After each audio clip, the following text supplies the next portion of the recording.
There we go. 80 watt motor. Trust me, I tried about 5 times to get that to focus. This is the Gold Singer.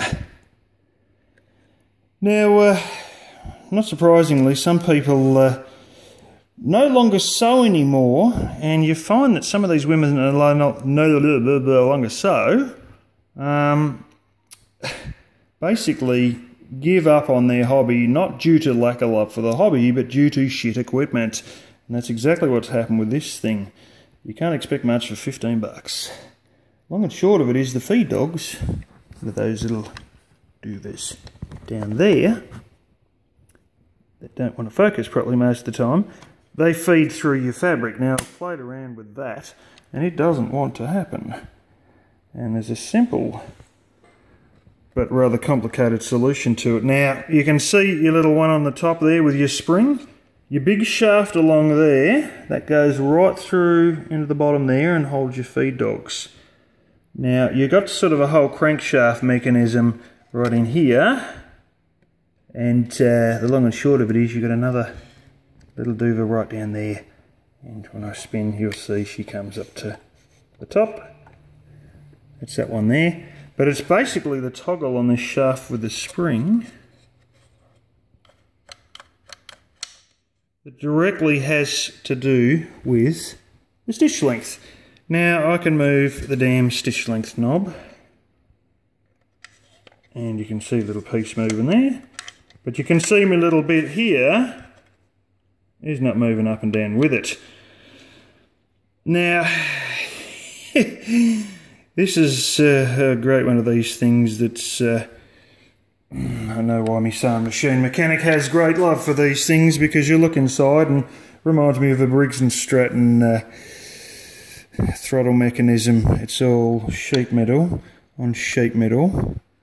Thank God they've got enough screws, but you get the idea that there's probably a fair few circlips there and bits and pieces. Thank God. Oh no, they haven't. That's actually plastic. I thought it was steel. That's all your different stitch types that you can see over there. But the long and short of it is the little feed dogs ain't feeding. So I've basically got to work out something that goes onto the bottom of this and is like a nut on the inside that's super glued in.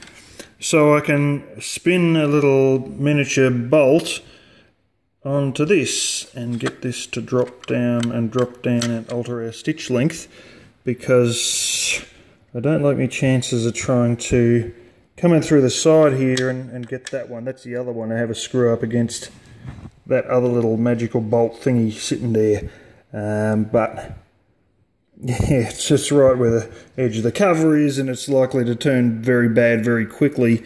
So I'm going to try to be able to mess with this. Now, failing that, if I can work out some way to drill a hole into this part and loop a bit of wire down that hole, out through where I've drilled through, over this thing, we might get it all to happen.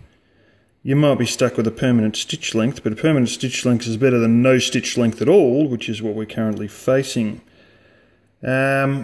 Yeah, so long and short of it, I'll try to get something up to manipulate this. Unfortunately, there's no other real arms on this that I can use to move it around, aside from poking that. But anyway, that's some of the issues you face, and